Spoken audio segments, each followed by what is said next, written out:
Porque el Evangelio de Cristo no es una religión, sino que es la buena noticia de que ha llegado el reino de Dios. Aquí comienza tu programa Caminando por el Reino con Rodo Nava.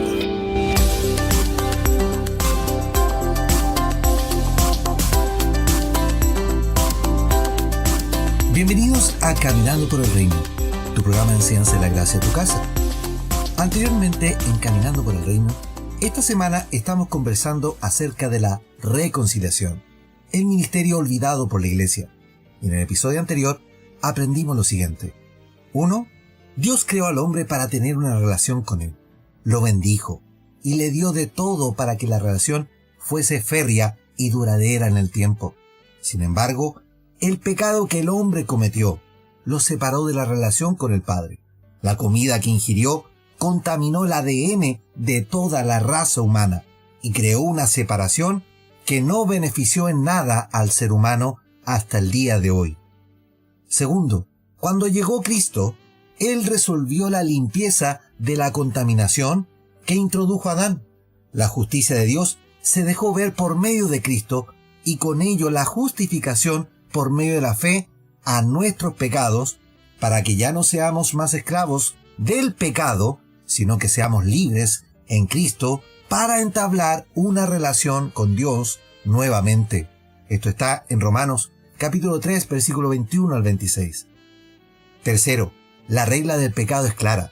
El pecado está en aquel que sabiendo hacer lo bueno, no lo hace. Así lo dice Santiago capítulo 4, versículo 17. Es por esto que tuvo que venir Cristo, para liberarnos del pecado, pagar la deuda que ocasionó el pecado, y de esa manera nos reconcilió con Dios. Y cuarto y último, en la carta a los Romanos, en el capítulo 6, Pablo nos muestra la vida nueva y lo que debemos hacer referente al pecado. Debemos morir a él para volver a tener la relación maravillosa con el Señor nuevamente.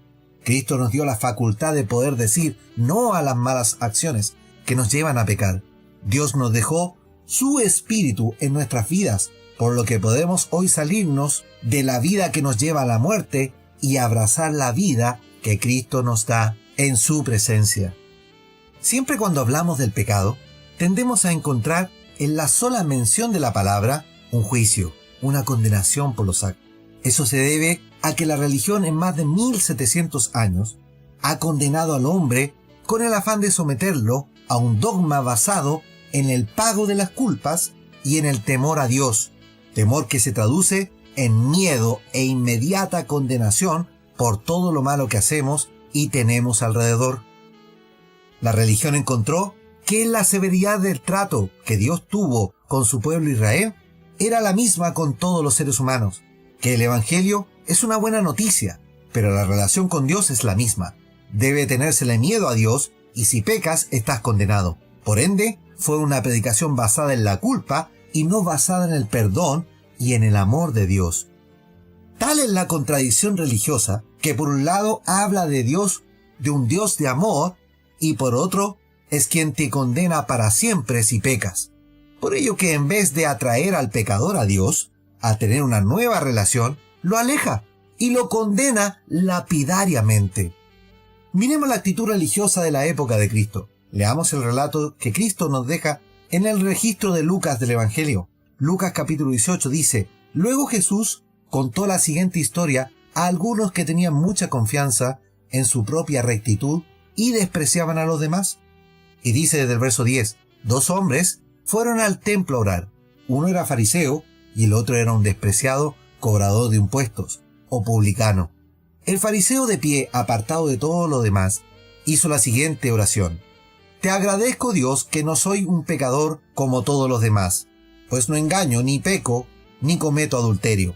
Para nada soy como este cobrador de impuestos o este publicano. Ayuno 2 veces a la semana y te doy el diezmo de mis ingresos. En cambio, el cobrador de impuestos se quedó a la distancia y ni siquiera se atrevía a levantar la mirada al cielo mientras oraba, sino que golpeó su pecho en señal de dolor, mientras decía: Oh Dios, ten compasión de mí, porque soy un pecador. Les digo que fue este pecador, y no el fariseo, quien regresó a su casa justificado delante de Dios. pues los que se exaltan a sí mismos serán humillados, y los que se humillan serán exaltados. Lucas capítulo 18, versículos 9 al 14 en la versión NTV. El maestro condenó la actitud religiosa. No se trata de cuánto ayunes, no se trata de cuánto ores o leas la Biblia, no se trata de cuánto diezmo pagues. Se trata de tu actitud, de tu valorización respecto a tu prójimo. El fariseo se consideraba superior al publicano, o cobrador de impuestos, como lo dice la versión NTV. Ambos son judíos, pero él se vio como mayor por su religiosidad, por su aparente santidad. Así se ven muchos hoy, que su soberbia les impide ver cómo el pecado los tiene consumido, y despreciando a quienes Dios ha llamado por misericordia. Miremos lo que el maestro dice.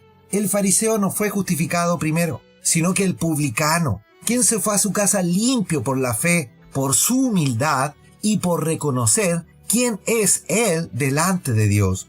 Por eso que Dios lo justificó a él primero y no justificó al fariseo religioso. ¿Te vas dando cuenta? Ahora bien, el Señor, ya viendo que la actitud religiosa y condenatoria estaba presente en el judío religioso de aquella época, nuestro amoroso Señor inspira a Pablo a dejar registradas la obra reconciliatoria para que entendamos que nuestra misión es reconciliar. La palabra en griego que usa Pablo para reconciliación en el pasaje base de esta semana en 2 Corintios capítulo 5 es katalagé, que significa cambio de actitud o cambio en las relaciones. Pablo usa este término para evidenciar el cambio de actitud de Dios para reconciliarnos.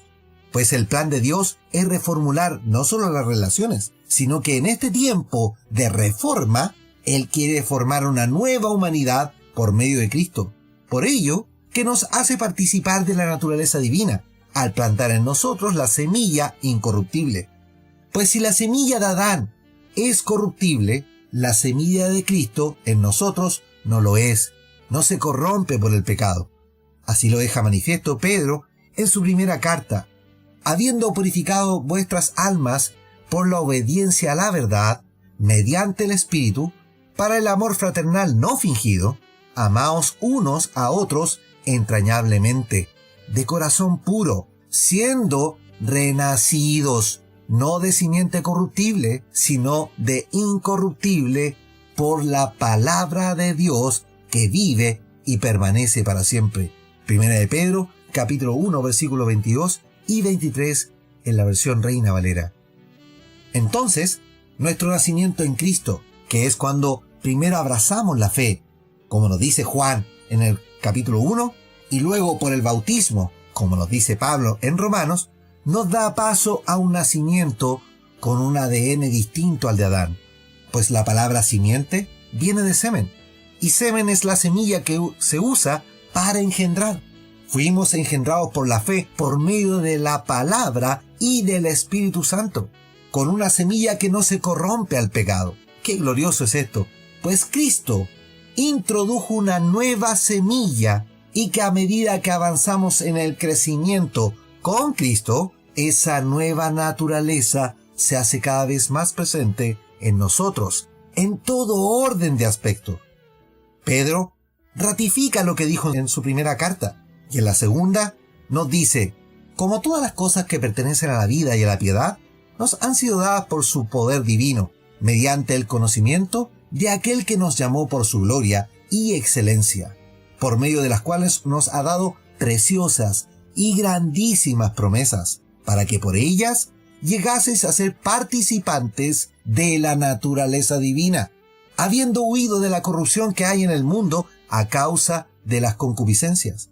Y vosotros también, poniendo toda diligencia por esto mismo, añadid a vuestra fe virtud, a la virtud conocimiento, al conocimiento dominio propio, al dominio propio paciencia, y a la paciencia piedad, a la piedad afecto fraternal, y al afecto fraternal amor.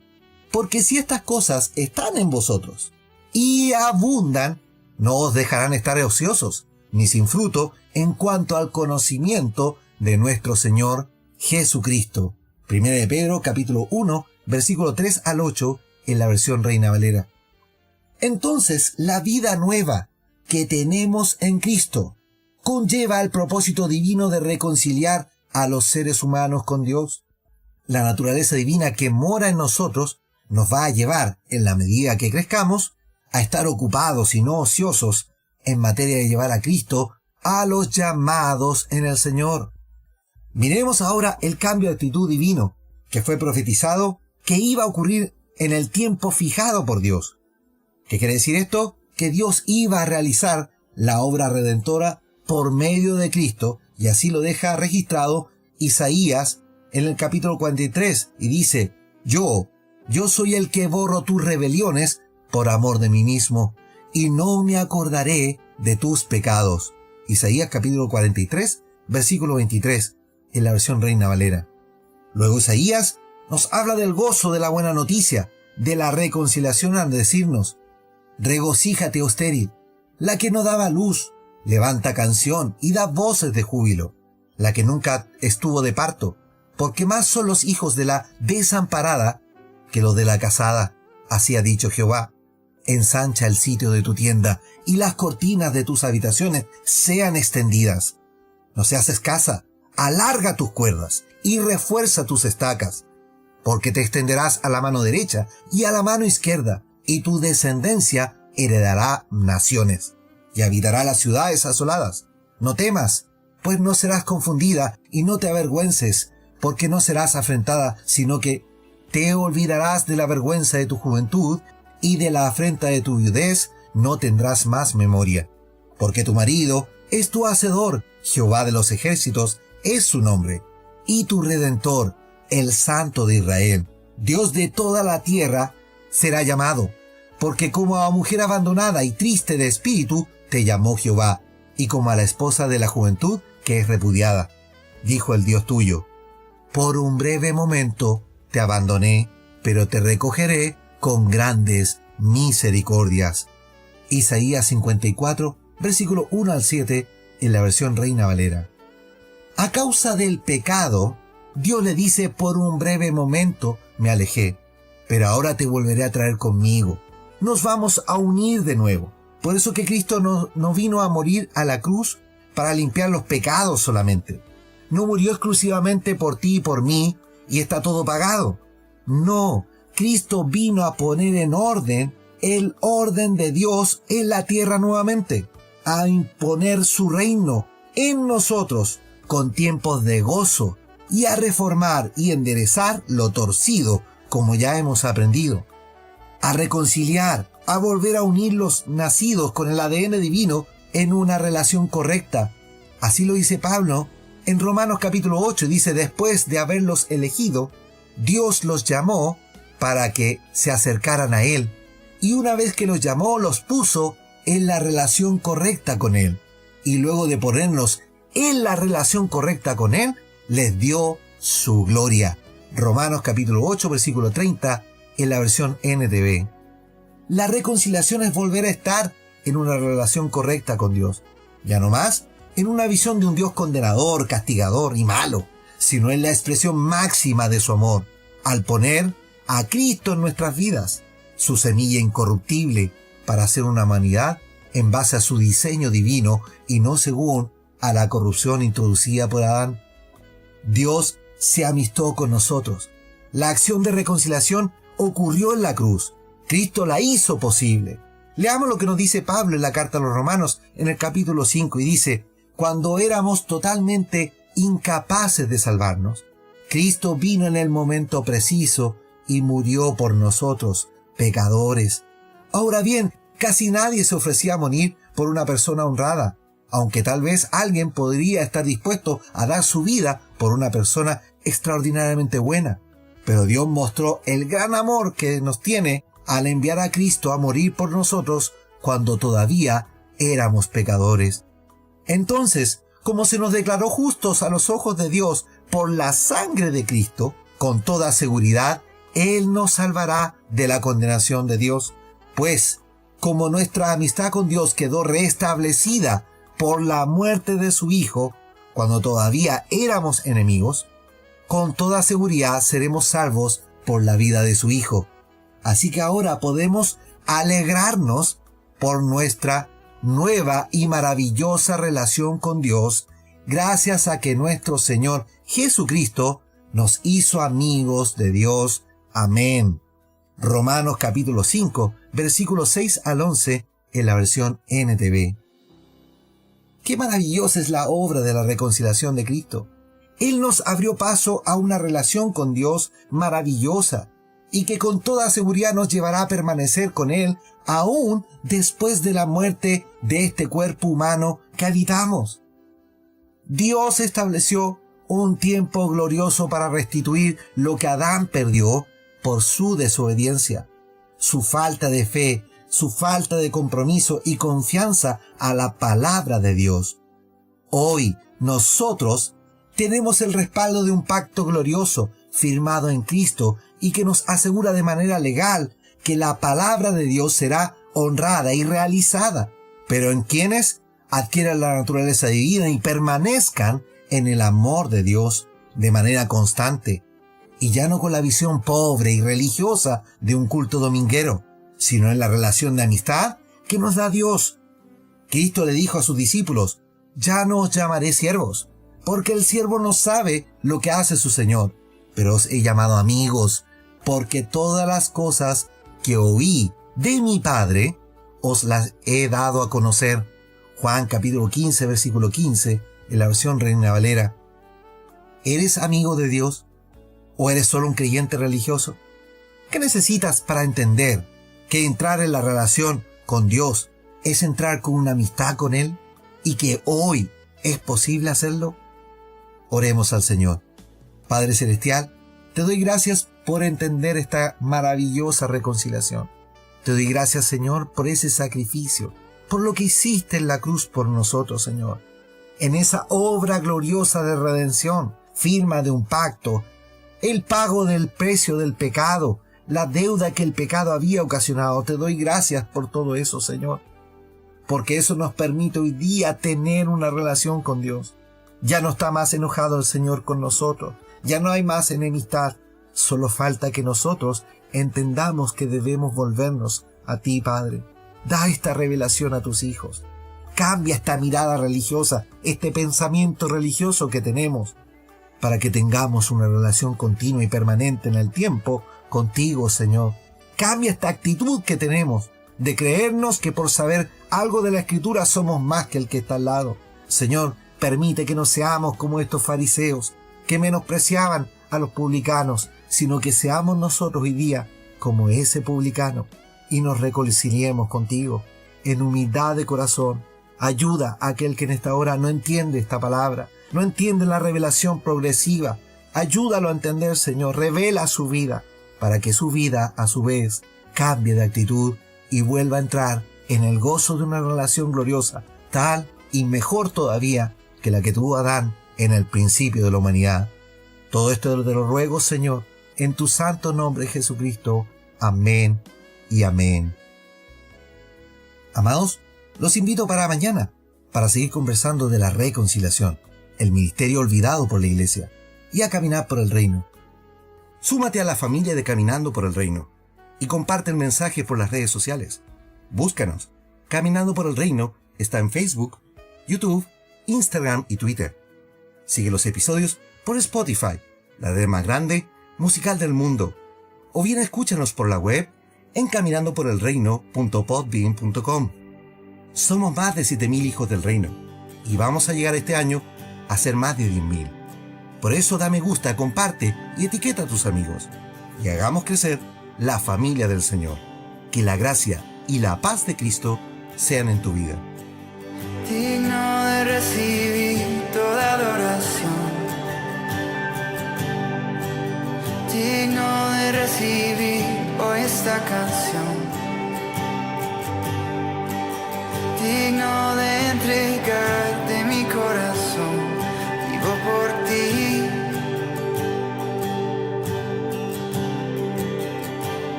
Cristo Jesús, no hay otro nombre igual.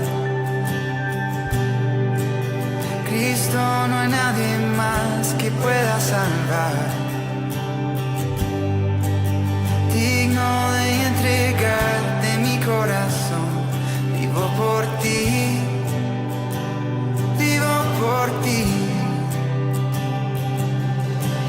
Santo como tú no hay nadie, Dios incomparable. Abre tú mis ojos, Cristo. Quiero conocerte más y ser lleno de ti hoy y llevar tu amor al mundo.